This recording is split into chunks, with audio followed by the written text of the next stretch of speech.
चल बरं मला सांगा की हे गाड्याचं क्षेत्र जे आहे तर याच्यामध्ये एक नंबरला यायला किती मेहनत घ्यावी लागते? या बैलगाड्या क्षेत्रात आपल्याला हा आनंद एक नंबर मध्ये पळायचा आनंद हा खूप मोठा आहे आणि त्या आनंद आपल्याला घेण्यासाठी आपल्याला खूप कष्ट करायला लागते. बैलगाडा क्षेत्रात जर बैल आपल्याला पळवायचा आहे त्याची मेहनत सकाळपासून आपण बैल घाटात घेऊन जायचं आज त्याची मेहनत संध्याकाळपासून किंवा दुपारपासूनच चालू होते. आपण बैलाला तुम्हाला मगाच सांगितलं दोन्हीपासून बैलाचा खुराकाचं जे असेल त्याच्यापासून घाटात जातपर्यंत पोरांनी काय करायचे बैल उतरवली खुट्या ठोकण्यापासून तर पार बैलगाडा रॅकमध्ये घालण्यापर्यंत पोरांचे खूप कष्ट आहे आणि त्या कष्टाचं फळ आपल्याला घाटात बारी झाल्यावर बारी मागं उड्या मारण्यात खूप मोठा आनंद आहे.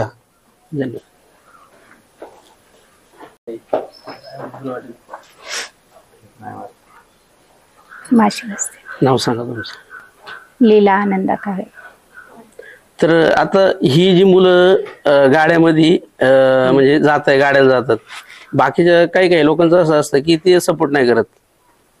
तुमचं कसं असं सपोर्ट करताय की विरोध करताय? सपोर्ट विरोध नाही. आणि ज्या वेळेस तुमच्या बैलांनी बारी बिडवली एक नंबर फायनलची त्यावेळेस तुम्हाला कसं वाटलं? खूप आनंद झाला.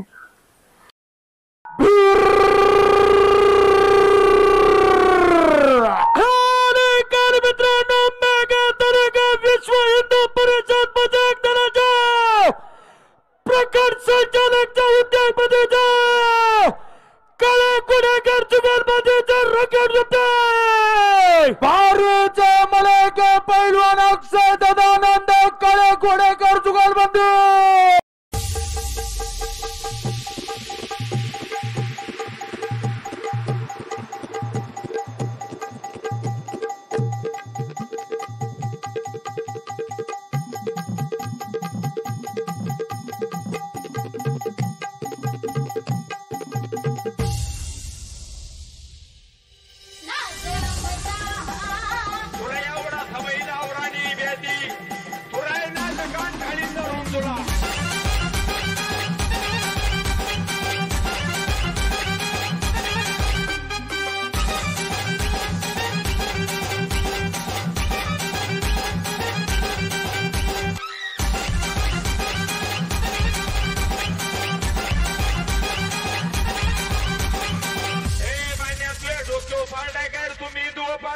आत्तेवानी गाडीन तुला शेळी एवढा बैल धरता येईना.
बैलगाडा शर्यत नाद एकच एकच एकच फक्त बैलगाडा शर्यत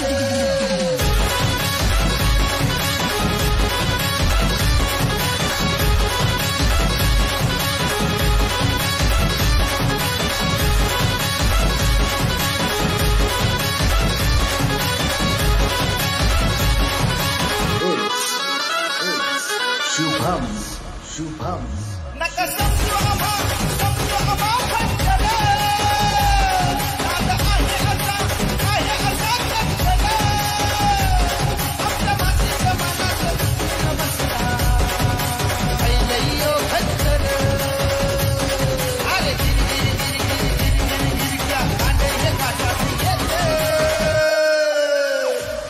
नाद एकच एकच एकच फक्त बैलगाडा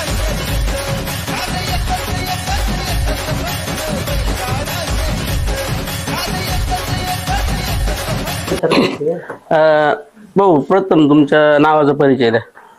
लक्ष्मण मुक्ताजी गव्हाणे. बरं ही बारी कोणाच्या नावे पळते? श्री लक्ष्मण मुक्ताजी गव्हाणे. आता मला थोडक्यात बैलांचा परिचय द्या.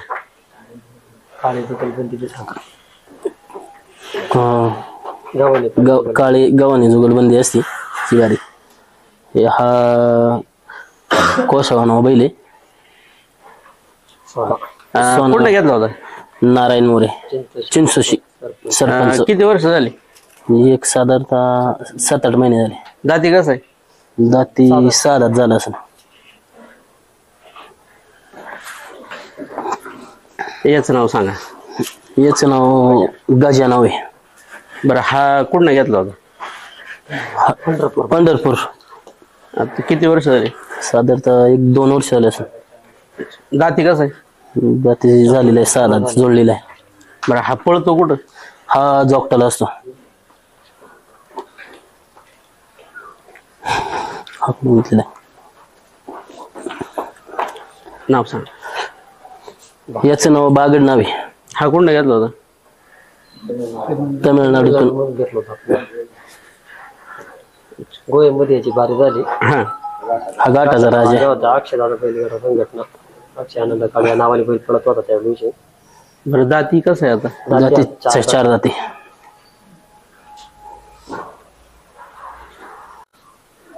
बरं शेठ मला सांगा आता आपल्या घाटामध्ये बैलांच्या पुढे गोडी जी पळते शुभ मानली जाते तर तिचे गुण अवगुण काय पाहिले पाहिजेत? तिचे देवमान कुडं बवरे ते सगळं बघितल्याशिवाय चालत नाही. बरं ही गोडी तुम्ही कुठं घेतली होती? औरंगाबादवरून आणली होती. बरं आता कशी बच्ची आहे का कशी? बच्ची आहे अजून ती. बरं याच्यात काय काय पाहिलं होतं? देवमान बघितलं, कपाळी बावरा, ते कानाच्या वर बवरे आहेत ते बघितलं, ते साईडला चौकावर बवरे असतात ते बाल सगळे ते जाब सगळं बघूनच घेतलं. आमचे मित्र विजूभाऊ गोडेकर त्यांची खरेदी. अच्छा बरं काय म्हणजे कितीला खरेदी झाली होती? 21,000 रुपयाला घेतली.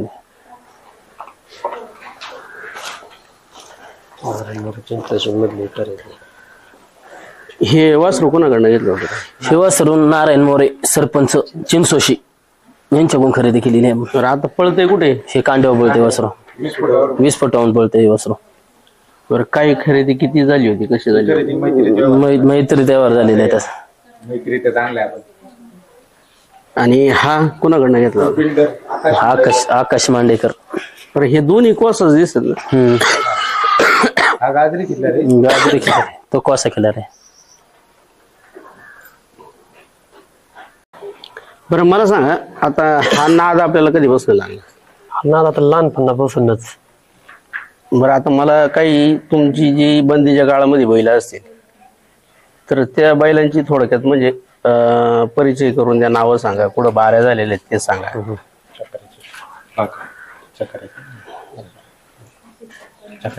चक्कर हा एक लरे मध्ये झाली होती आपली. मंचरच्या पुढे थोडं एक लरे गाव आहे त्यावेळेला आमचं नाव चक्कर नावाचा बैल होता. त्यात एक लरे मध्ये बारी झाली होती बंदीच्या काळामध्ये.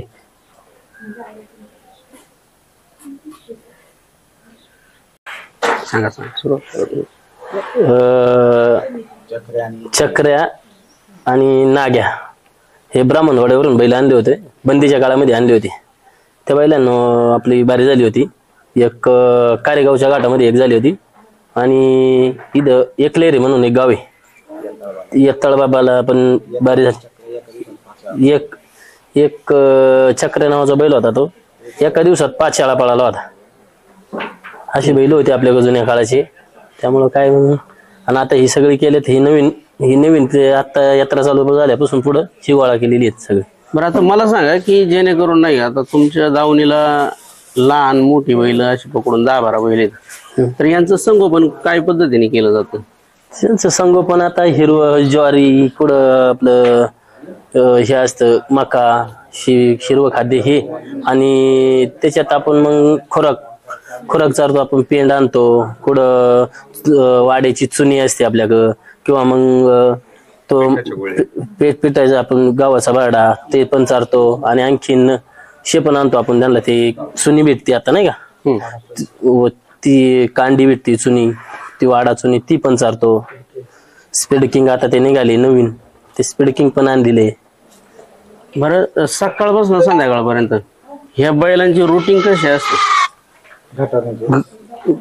यांची दिवसभराची रुटीन कशी असते? सकाळी आपण 6 वाजता उठलो ना, 6 वाजता त्यांना हिरवा आपले खाद्य येते, गवत बिवत हे 6 वाजता सकाळी उठले का ते घालणार. ते घालून झाले का मग त्यांचा मध्ये रत्तीब असतो, मध्ये आपण रत्तीब चारतो 7:30-8च्या दरम्यान रत्तीब असतो, तो रत्तीब चारणार.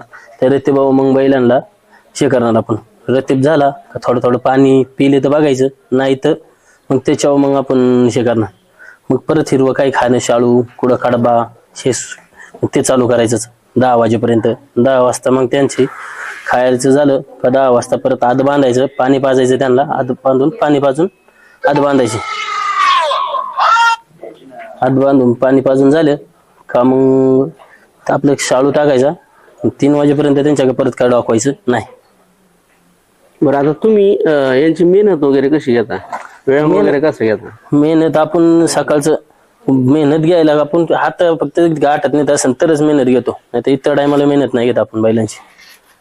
आठवड्यातून एकदा पोनी वगैरे मित्रमंडळी गोळा करून सगळे पोरं सोम असं, अक्षयभाऊ असतील, राहुल असतील, विघ्नेश असन, निखिल असन, गोटे असन, अशी मित्र परिवार एकत्र येऊन आहे ना एखादा दिवस ठरून जायचं पोहणे वगैरे काढण्यासाठी जातो. बरं आता मला सांगा कधी तुम्हाला असं बैलांमध्ये बॅड पॅच आला का? असं काही झालं नाही, कमी जास्त झाला काही असं नाही.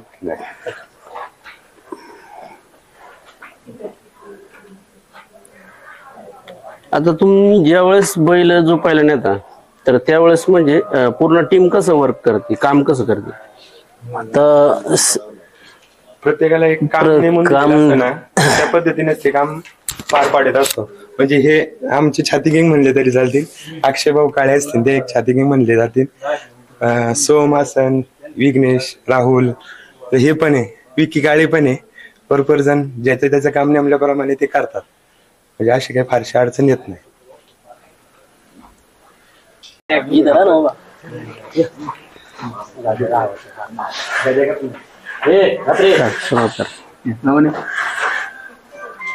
प्रथमतः आम्ही सगळे काम उरकून बैल वगैरे धुवून घेतो. त्याच्यानंतर संध्याकाळी एक टाइम फिक्स करतो की ह्या टायमिंगला तुम्ही एकत्र या. दुसऱ्या दिवशी बैल न्यायची ती काय कसं नियोजन करायचं त्याची चर्चा होती. त्याच्यानंतर दुसऱ्या दिवशी आपण जेव्हा बैल घेऊन जातो, गोट्या भाऊ जोकाटातली बैल झोपायला भक्कम आहेत, ते छातीवर असतात. अक्षय भाऊ छाती किंग म्हणून आहेत आमच्याकडं, वैभव दादा आहे, सोहम घोडेकर म्हणून आहे आमच्याकडं, सोहम अजून विघ्नेश वगैरे गाडा रॅकला लावण्याचे त्यांना बऱ्यापैकी त्यातलं माहिती आहे कसा लवकर काय करायचं, त्याच्यामुळे त्या गाडा वगैरे त्यांच्याकडे असतो. घोडेस्वार म्हणून आहे आपला, हा घोडेस्वार असतो तिथं. कांड्यावरची बैल धरायला विघ्नेश असतो, सोहम वगैरे असतात. अशा पद्धतीने आम्ही नियोजन करतो. आता मला सांगा की तुमच्या टीम मध्ये पूर्ण नाही का एक पण माणूस वयस्कर नाही, सगळी पोरच आहेत, यंग आहेत, तरुण आहेत सगळे. तर आज मला सांगा काही लोकांचा असा प्रश्न येतो की बाबा गाड्यामुळे पोरं वाया गेली. अच्छा, तर याच्यामध्ये खरं किती आणि खोटं किती? नाही, बैलगाडा क्षेत्रात मुलं वाया नाही जात. बरं बैलगाड्याचा फायदा काय आणि तोटा काय? बैलगाड्यामध्ये इथं इनामासाठी आम्ही काही बैल वगैरे पळवत नाही. आमच्याकडं अक्षय भाऊंच्या नेतृत्वात आम्हाला नारायण मोरे फायनल सम्राट चिंचोशी गावचे सरपंच त्यांच्या नेतृत्वाखाली आम्ही पुढे आलेलो आहे. मग पहिले काय आवड नव्हती आम्हाला, हळूहळू त्यांच्या बैलगाड्यांमागे जाऊन जाऊन आम्ही मग ठरवलं की पोरापोरांमध्ये आपण पण बैल वगैरे घेऊ. मग हळूहळू अक्षय भाऊंनी स्टार्टिंग केली. त्यांनी बागड नावाचा घेतला खेपतून, मग वैभव दादानी घेतला, मी एक घेतला, असं आम्ही सर्वांनी एक एक दोन दोन करून आता 2-3 बाऱ्या आहेत आमच्या टॉपला पळणाऱ्या. मग त्यात काय आमच्या पोरांमध्ये असं काही व्यसने आहेत का दुसरा काही नादी, इतर नादापेक्षा बैलगाडा क्षेत्र एक नंबर नाद आहे.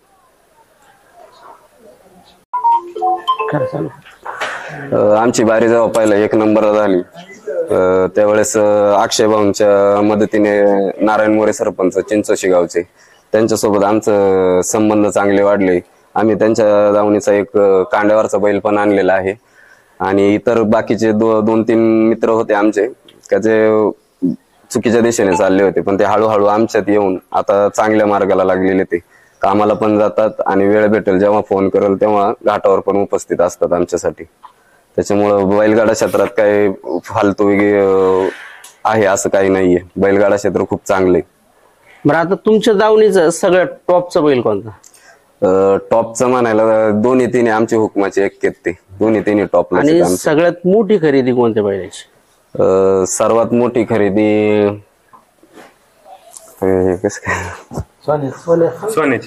सोन्या म्हणून आहे, चिखलीवरून घेतलेला आहे. तो 1 नंबर बारीमध्ये पळणार आहे. बरं, आता मला सांगा की तुम्हाला त्याच्यातला अनुभव आहे सगळ्या गोष्टींचा, तर ज्यावेळेस तुम्ही वासरू घेता तर त्या वासरा. माझं नाव विघ्नेश रवींद्र गोडेकर. बरं, आता मला सांगा की तुमच्या बाऱ्या कुठं कुठं बसलेल्या आहेत आणि फायनल कुठं कुठं झालेले? आता शिंदेवाडी जुन्नरची आहे, तिथं बारी झाली 11:51 झाले तिथं बारी. इथं तळेकरवाडीला झाली, घाटाचा राजा होती दिवसभर, आणि फायनलला पण झाली तिथं 11:38 झाली, दिवसभर घाटाचा राजा होती. तर 2 नंबर फायनल पण झाली. परत तिथं तळेकरवाडीला पण झाली, तिथं पण दिवसभर घाटाचा राजा होती. सालला पण 20 फुटाहून बारी होती आमची, दिवसभर एकच बारी झाली 20 फुटाहून, तिथं 11:48 बारी झाली. परत इकडं गोव्याला झाली, आता परवा झाली, तिथं पण सेकंद तोडूनच बारी झाली. घाटाचा राजाला बारी होती 10:71 बारी झाली. आणि आता इथं माळुंगी सुपेदारला पण 20 फुटाहून बारी होती, तिथं पण किती 11-12 काहीतरी बारी झाली. तिथं पण घाटाचा राजाच होती, म्हणजे आमची जवळ झाली तवर. त्यावेळेस जुवामध्ये कोणती बैल होती? त्यावेळेस जुवामध्ये हा बैल होता, हा मध्ये बसलेला, हा कांड्यावर होता, 20 फुटावर होता. हा बागड आहे, हा ब्रुसली आहे, आणि बाकीचे 2 तिकडे. तो शेजारचा पण कांड्यावर होता 20 फुटावर. बरं, आपल्या जुगलबंद्या कोणाकोणाबरोबर झालेले आहेत? जुगलबंदी आपलीच गोट्या सोबत झालेली आहे, म्हणजे आपलीच आहे. अक्षय भाऊ काळे गावाने, लक्ष्मण मुक्ताजी गावाने. बरं, आता मला सांगा की काही याच्या टॉपच्या पण बार आहेत. आज बैल दिसला तर उद्या दुसऱ्या बरोबर दिसतोय, याचं कारण काय? आता जसं अपेक्षा वाढत जातात ना लोकांच्या, चुरस वाढत जाते. आता आपली वारी समजा 11:38 झाली, तर आपल्या एखाद्याला वाटतं अजून आतून आली पाहिजे. काही वेळेस वाटतं शेजारचा बैल थोडासा कमी होतोय, मग आपल्याला त्याच्यापेक्षा अजून चांगला बैल लागला पाहिजे बैलाला. त्यासाठी मग वेगवेगळा बैल जुगलबंदी वेगवेगळे होत असते. भाऊ, मला सांगा की ज्यावेळेस तुमचा गाडा झोपायला जातो तर त्यावेळेस तुमचं नियोजन कसं असतं? बाबा, पाठीमागं जोवामध्ये किती लोक असतात, पुढं कांड्यावरती किती, आणि आळ्यामध्ये किती लोक असतात? आता सगळं आम्ही मित्र परिवार एकत्र येऊन हा गाडा चालू केलेला आहे, त्याच्यामुळं संख्या जरा कमी आहे आमच्याकडं. जेमतेम 2-2, 3-3 माणूस प्रत्येक बैलावर असेल, एवढी कॅपॅसिटी, म्हणजे एवढा मित्र परिवार आमचा प्रत्येक घाटामध्ये असतो. आता मला सांगा की बाबा, जेणेकरून आता तुमची एवढी मोलामागाची बैल आहेत, आज काही आळी तोडून बैल बाहेर जातात, मोड तोड होते, तर आता तुमच्याच तालुक्यामध्ये बांडा ग्रुप म्हणून येलो आर्मी तयार झालेली, तर तिचा उदरनिर्वाह होण्यासाठी कमिटीने कोणती पावलं उचलायला पाहिजेत? आता शेवटचं आमचं चांडोलीला बागड आणि बाल्या चौकाटामध्ये होता ना, त्यावेळेस तर बैलांना दुखापत झाली असती, पण आम्ही त्यांचे उपकार मानतो बांडा ग्रुपचे. बांडा ग्रुपने बागड खूप पिसाळला होता वरती जाऊन. बांडा ग्रुपच्या एका मुलाला लागलं, पण तिथं आम्ही पैसे पण त्यांना देऊन टाकले. पण मला असं वाटतं की प्रत्येक गाडा मालकाने जसं आम्ही पाऊल उचललं, आम्ही त्याला किरकोळ लागलेलं पण आम्ही 500 रुपये त्यांना देऊन टाकले, तसंच ज्याची बैल म्हणजे जरा आळ्यात गेल्यानंतर डेंजर होतात, तापतात बैल, त्या प्रत्येक गाडा मालकांनी बांडा ग्रुपसाठी स्वखुशीने ना 100-200 काय असेल ती मनाला वाटेल ते पैसे दिले पाहिजे, किंवा यात्रा कमिटीने पण त्यांना सहकार्य केलं पाहिजे. कारण ते खूप म्हणजे जर काही झाली दुखापत तर ती लाख मोलाची होती, भरपूर पैसे जातात.